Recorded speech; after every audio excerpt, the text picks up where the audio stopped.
highlight, and I'll step around to make it easier. The first thing, and this is not news, but it really can't be stressed enough. When we talk about ACA Marketplace Enrollment, in our community and in others, we're disproportionately talking about low-income individuals.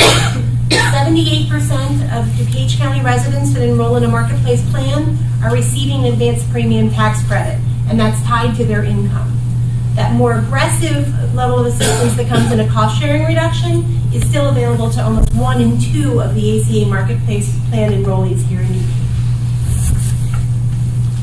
It's a little bit hard to see, but that's the good news in terms of our enrollment. What I want to point out here is this is actually a slide of the advanced premium tax credit density. And when we talked about 78% of the enrollees are actually receiving it, the darker colors is where it's highest. And even in our locations where we have less density, we're still talking about 60% of enrollees that are receiving that advanced premium tax credit. There's also some real incentives because the plans become more affordable when you have an advanced premium tax credit, so there are people that are more likely to select the plan. This is a program that I'm going to talk about a little bit more in a moment, but most of you are at least modestly familiar. Silver Access is a program that we operate at the DuPage Health Coalition that provides additional financial assistance for very low-income individuals who qualify for the Marketplace but may still be having a difficult time paying the premiums for the plans that they've selected. So specifically, if they enroll in a silver plan, we can help them with about $150 per member per month in additional assistance. Practically speaking, people don't need, not all members need $150. So the way it translates on an annual basis is that we help about $1,000 per member per year. And those individuals are also paying a portion of the cost of that plan. Typically, they're paying about $500 per member per year. So here's some good news. We have a lot of bad news, but the good news is that apropos to all of the turbulence that we've seen in the Marketplace, as far as we know, we have the same providers next year that we had last year. So that means that there's greater likelihood that people will be able to stay in the plan that they're in if they liked that plan. Cigna, Blue Cross Blue Shield, and Ambetter are all staying in our community, and that's also some good news because you hear a lot on the news about the fact that there are communities where there's one provider or there's no providers, and that's not the situation in which we find ourselves.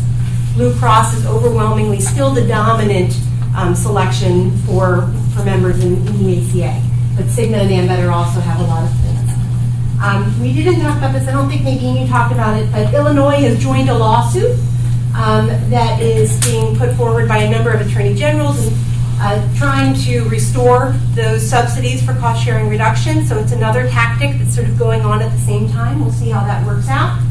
But another piece of good news in terms of short-term consequences of all of the gloom and doom that we're hearing about CSRs is that, frankly, insurance companies anticipated that they weren't going to get cost sharing reduction payments, and they planned with that in mind.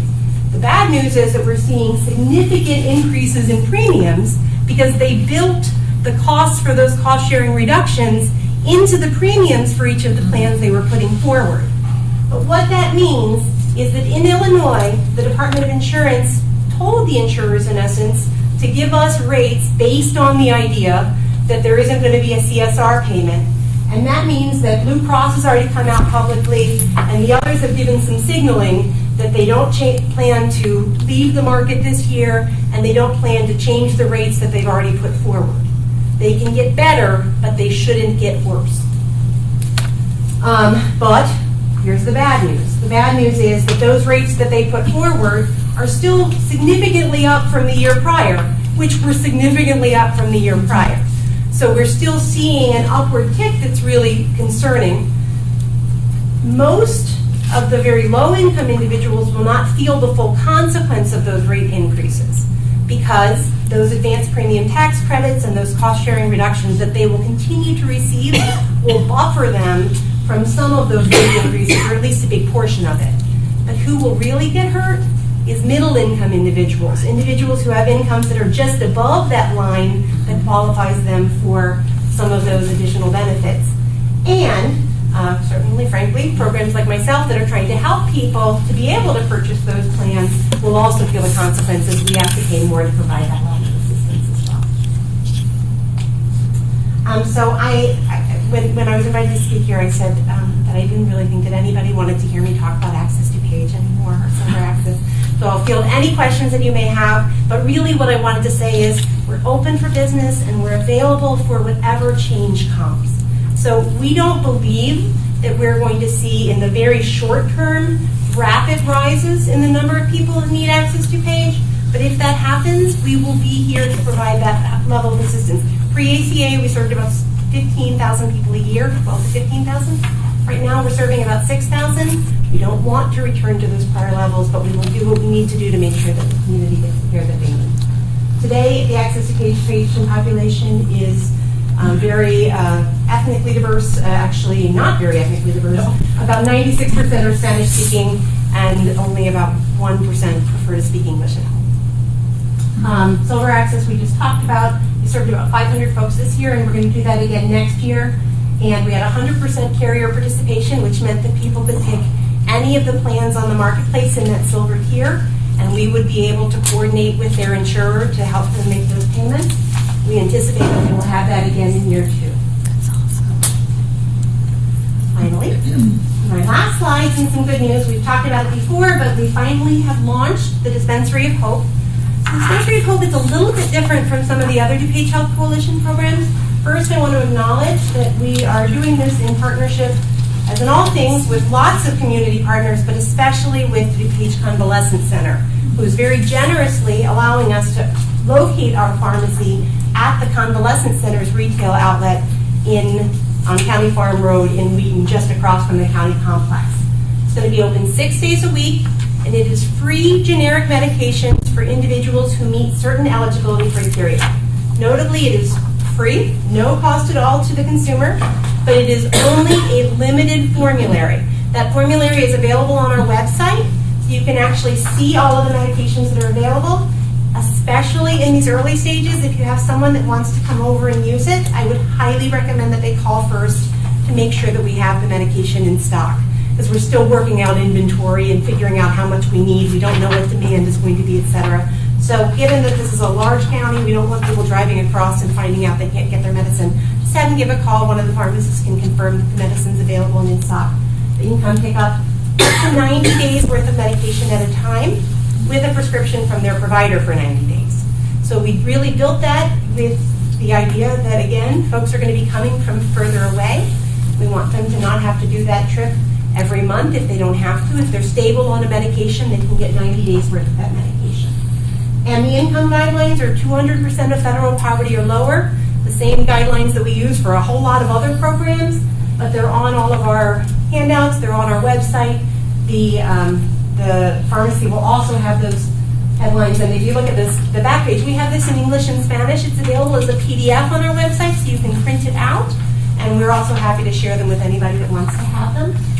When somebody comes in, what they're going to need to do the first time that they come is complete this eligibility attestation, unless they're enrolled in Access DuPage.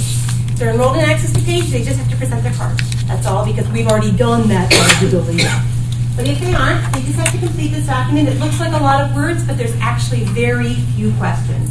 Really what they're doing is they're looking at the income below, they're seeing whether or not they meet those income guidelines, and they're identifying what their income is and the source of that income. They don't need to provide documents, they just need to complete the form. And then they need to sign off and say, A, I'm uninsured, and B, I meet those guidelines as they were listed. 90 days, there is a prescription required, 6 days a week. All of these resources are available to print or review on our website. And the medications that are available, about 175 medications. There are some limited brand name medications that may sometimes be available, but they would definitely want to call first, because we can only get them when the distributor can give them to us. It won't be consistent. No controlled substances. But there are behavioral health meds that are included on the list. And the list is updated on a quarterly basis, so if it's been a while and you have an old formulary, I'd encourage you to periodically check back and make sure you have the most updated variant. That's it. Question? I mean, we are at the hour mark. But go ahead, with the question. So what questions do you have for any of the panelists? We've overwhelmed you all. thing, Kara, that you didn't mention about silver access is really why we're trying to get folks on silver versus gold. Oh, I'd love to talk about that. So, bronze, silver, gold plans are tiered to presume that the individual is going to pay a certain percentage of the cost of their care out of pocket. And the reality is that a bronze level plan typically has a very high deductible and some fairly significant out-of-pocket contributions required of the patient. If someone's income is very low, $16,000 a year, for example, and they have a $7,500 deductible in their bronze level plan, and that plan doesn't cover medications, and every time they go to the primary care doctor, they have to pay out of pocket until they hit that $7,500 limit, they don't have insurance. Not by the way that any of us think of it. And so the reality is that they will continue to, A, go without because they can't afford to get the care that they need, and B, use the system ineffectively and inefficiently because there's no incentives to do things differently. We believe that by connecting people to silver level plans where you have a low deductible, you have low out of pocket, typically generic medications are either free or very low cost, and primary care visits and oftentimes specialty care visits are carved out of the deductible.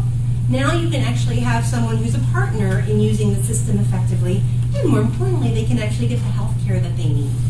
So from our perspective as a community, helping low-income individuals enroll in silver-level plans is really an investment in making sure that people have meaningful insurance and not just a card that doesn't actually mean anything for them. Good answer.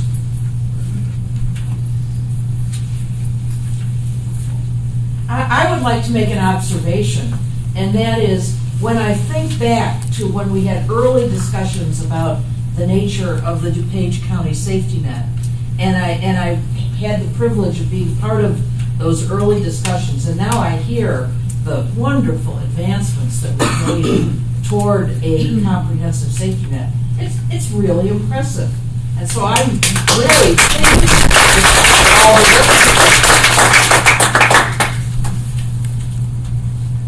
I'm not seeing any other questions at the moment, so. The Dispensary of Hope is open today? It is soft open right now, Okay. which means they have medications in stock. It's still a relatively limited quantity of the medications. We're working on right-sizing the amount, and also, so that's why I say call first, but it is available, it is open for business, folks could go. And if you have someone who you're trying to send over there and you would like sort of a warm handoff for that individual, my recommendation is reach out to me just in these first couple of weeks, and I can actually connect you to the pharmacist that's been such an invaluable resource to us. We did that the other day with Nancy Angelopoulos and somebody from the Public Defender's Office, just to make sure they could work through any of the glitches. And your patience as we work through it is really appreciated, but I'm confident that it's going to go like gangbusters. I should also say it's not actually a DuPage County only program, meaning that theoretically if someone was coming from another county or who lived just over the border and needed access to the services, they would be able to go there and get the resource as well. We haven't restricted it to DuPage County only in the short term because we really think there's going to be a natural selection process, and if somebody really needs the medicine, I'd rather they be able to get it. But if someone is hospitalized at CDH, it's right around the corner. Exactly. Or if somebody is leaving the county jail and may have a home address that's someplace other than DuPage County, it's in all of our best interest for them to be able to get access to